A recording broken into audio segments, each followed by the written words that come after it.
विधानसभा के सीरीज में बात आज फतुहा विधानसभा क्षेत्र की, वही फतुहा जिसे इंडस्ट्रियल हब कहा जाता है, जहां यादव बनाम यादव की लड़ाई होने की संभावना दिख रही है। नमस्कार, द बिहारी टॉप देख रहे हैं। मैं हूं आपके साथ बिरजू सिंह। बिहारी टॉप पे अलग अलग वीडियो में हम आपको विधानसभा क्षेत्र से जुड़े समीकरण, उम्मीदवारों की दावेदारी, कौन मजबूत कौन कमजोर, तमाम बातों का जिक्र करके आपको बताते हैं। और इसी क्रम में आज बात होगी पटना जिले के फतुहा विधानसभा क्षेत्र की, जिसे आरजेडी का गढ़ भी कहा जाता है। बीते कई चुनाव से आरजेडी वहां पर चुनाव जीतते आई है, लेकिन इस बार क्या होगा?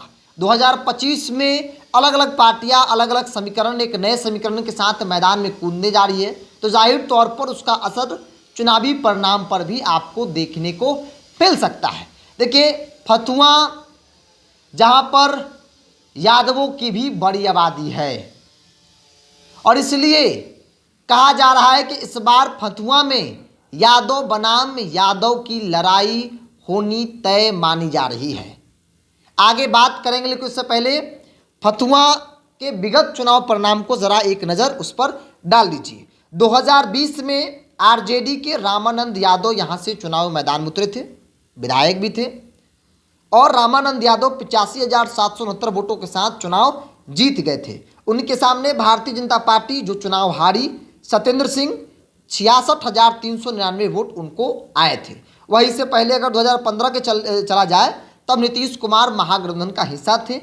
रामानंद यादव वहां के मौजूदा विधायक, एक बार फिर से उनको मौका मिला और रामानंद यादव 77,210 वोट के साथ जो है वो चुनाव जीत जाते हैं। सत्येंद्र कुमार सिंह, लोक जनशक्ति पार्टी, चिराग पासवान, रामविलास पासवान की पार्टी, उनके उम्मीदवार थे। 46,808 वोट जो है वो उनको आया था। 2010 जब पहली बार रामानंद यादव फतुहा से चुनाव लड़े, तब आरजेडी को वोट आया था 50,218। रामानंद यादव पहली बार फतुहा से चुनाव लड़े और चुनाव जीत गए। अजय कुमार सिंह जनता दल यू के उम्मीदवार थे। 40,562 वोटों के साथ जो है वो दूसरे स्थान पर वो आ जाते हैं। देखिए, फतुहा चूंकि 3 टर्म से लगातार रामानंद यादव चुनाव जीत रहे हैं, इससे पहले भी आरजेडी जीती थी। फतुहा में अब तक 3 बाई इलेक्शन और 21 चुनाव हुए हैं, जिसमें सबसे अधिक बार आरजेडी चुनाव जीती है। 5 बार आरजेडी चुनाव जीती है। दूसरे नंबर पर 3 बार जनता दल यू नीतीश कुमार की पार्टी चुनाव जीती, 3 बार कांग्रेस चुनाव जीती। इसके अलावा 2 बार जनता दल, 2 बार जनसंघ समेत तमाम जो अलग अलग पार्टियां थी वो चुनाव जीती है। बात अगर जातीय समीकरण की कर ली जाए, तो फतुहा में 3 जातियों का बोलबाला है। एक, यादव, बड़ी आबादी है यादवों की। दूसरा, राजपूत, ठीक ठाक, मतलब अच्छी खासी संख्या राजपूतों की।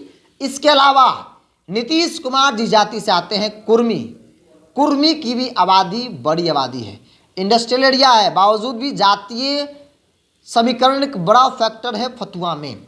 और जातीय समीकरण के लिहाज से आरजेडी के लिए चुनाव जीत जाना आसान है, क्योंकि यादवों की बड़ी आबादी है। इसके अलावा भी बाकी जातियों कुछ कुछ मिलता है और आरजेडी चुनाव जीता जाती है। लेकिन इस बार आरजेडी के लिए भी संकट है, क्योंकि फतुहा में एक नया प्रयोग भी इस बार होने जा रहा है, जिसकी चर्चा हो रही है। चिराग पासवान की पार्टी की नज़र है उस सीट पर कि इस बार वो इस सीट से चुनाव लड़ेंगे। हालांकि पहले भी दावेदारी थी, पहले भी लोजपा चुनाव लड़ी है।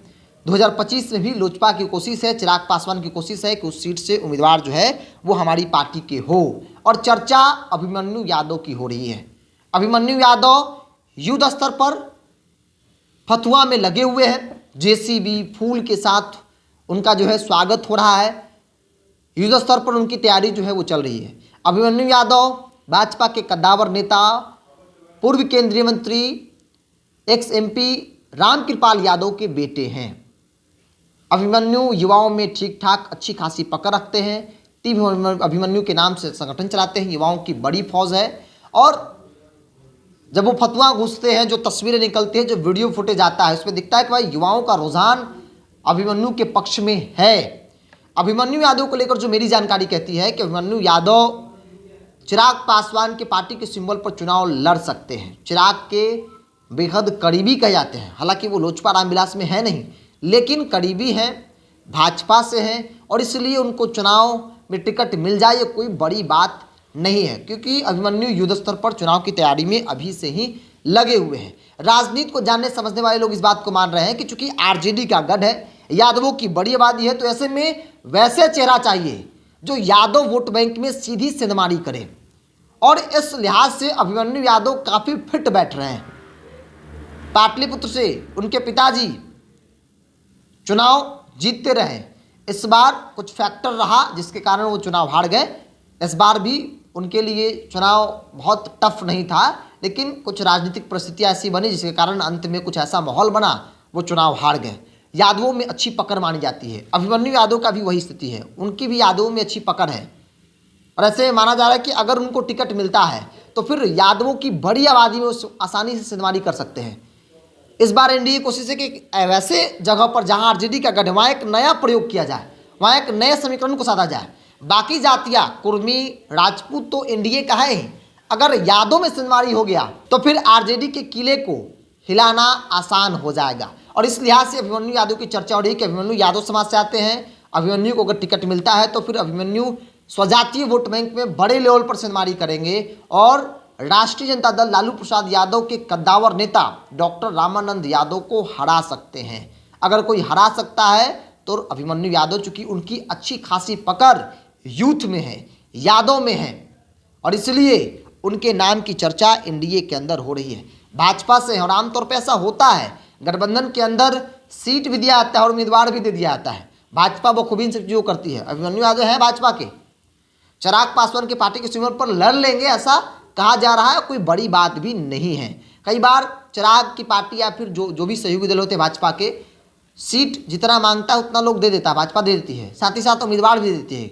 मुकेश सहनी के साथ क्या हुआ था, भारतीय जनता पार्टी ने सीट तो दे दिया, उम्मीदवार भी दे दिए कि भाई ये उम्मीदवार है, इनको लड़ाइए आप, ये जीत जाएंगे। जो विधायक छोड़ के चले गए मुकेश सहनी के, वो मुकेश सहनी के थे नहीं, वो भाजपा के ही थे। तो इसलिए कहा जा रहा है कि अभिमन्यु यादव जो भाजपा के हैं उनको चिराग पासवान के सिंबल पर लड़वाया सकता है, चूँकि पिछली बार भाजपा लड़ी थी, उससे पहले लोजपा लड़ी थी, जनता दल भी लड़ी थी। तो ऐसे में लोजपा की दावेदारी है, और दावेदारी का एक कारण है कि अभिमन्यु यादव जैसे मजबूत चेहरे, युवा चेहरे, कर्मठ चेहरे लोजपा और एनडीए के पास हैं। तो इसलिए 2025 में अगर इस तरह के समीकरण जिसकी चर्चा हो रही है, अगर इसका प्रयोग हो गया तो फिर राष्ट्रीय जनता दल के लिए अपना किला बचा पाना, रामानंद यादव के लिए अपने किला बचा पाना एक बड़ा संकट के तौर पर देखा जा रहा है। बहरहाल इस पूरी रिपोर्ट में इतना ही। आपको क्या लगता है? अगर आप फतुआ से हैं, अगर कोई जानकारी देना चाहते हैं तो स्क्रीन पर चल रहे व्हाट्सएप नंबर पर आप जानकारी मेरे साथ साझा कर सकते हैं। कोई सुझाव हो वो भी दे सकते हैं। अगर किसी को लगे कि नहीं कुछ बातें जो छूट गई वो भी आप व्हाट्सएप के माध्यम से आप मुझे बता सकते हैं। बहरहाल इस पूरी रिपोर्ट में इतना ही। बहुत बहुत धन्यवाद।